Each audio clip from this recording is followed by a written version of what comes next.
First of all, if you're coming into an area for the very first time and that you are looking to live there, for example, check that there is a route between where your workplace is and where your home location is going to be. It would be a bummer if you had to take a taxi every time you want to go somewhere. And if you can choose an area that's well served by public transport, I think that's going to make your life so much easier if you can do that. Today, I am joined by Martin Tillman, a transport expert who will tell us all about moving around the UAE, public transport systems, and how to acclimate yourself in this country and the transport systems.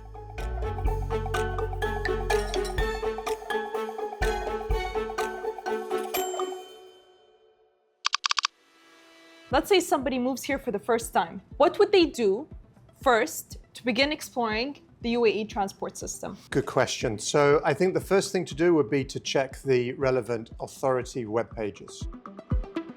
For example, in Dubai, that would be the Roads and Transport Authority website.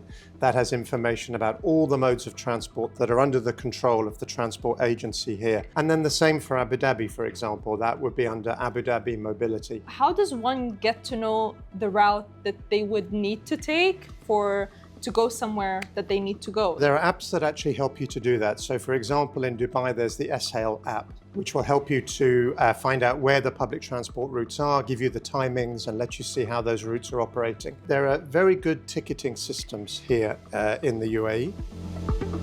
For example, in Dubai, we have the Noll card. And in Abu Dhabi, we have the Hafalat card. Both of these allow you to sort of preload onto the cards. And with that, you just tap in and tap out of each of the transport systems. Easy. It's a very smooth transitional service. So you can go from bus to tram to metro to boat, all with the same card. It's an excellent way for people to get around without using a car necessarily. But it's not possible. Can you really get everywhere around with public transport?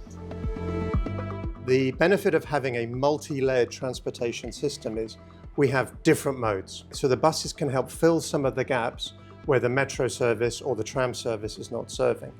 And then what happens when it's an area where there isn't an exact bus route?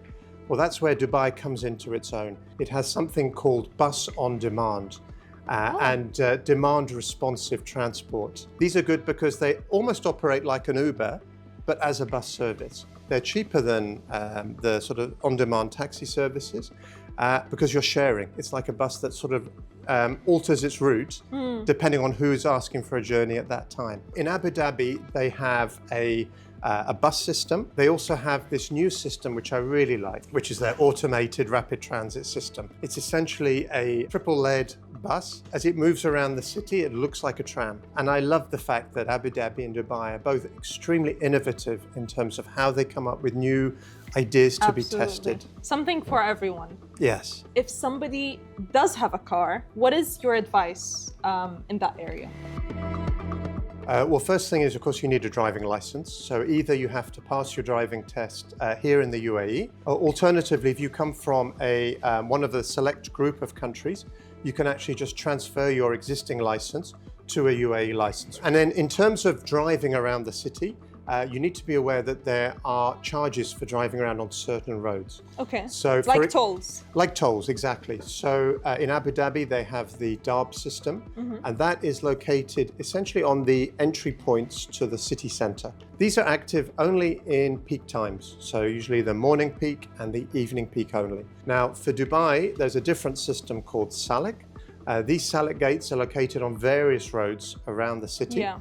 Now, those charges, they do vary. Also, those are continuous, so that you could actually cross quite a few Salik tolls and they could keep adding up. What are the new and exciting things that are coming into the public transportation sector that people will really benefit from and look forward to?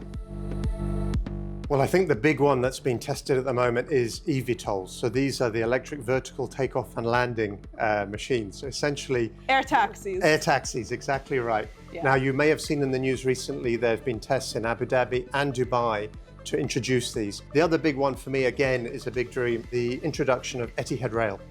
Which is coming in. That is quite next year. exciting. I mean, it's the hot topic. This is the pinnacle. This is what we want to be working with. This is your dream. This is my dream.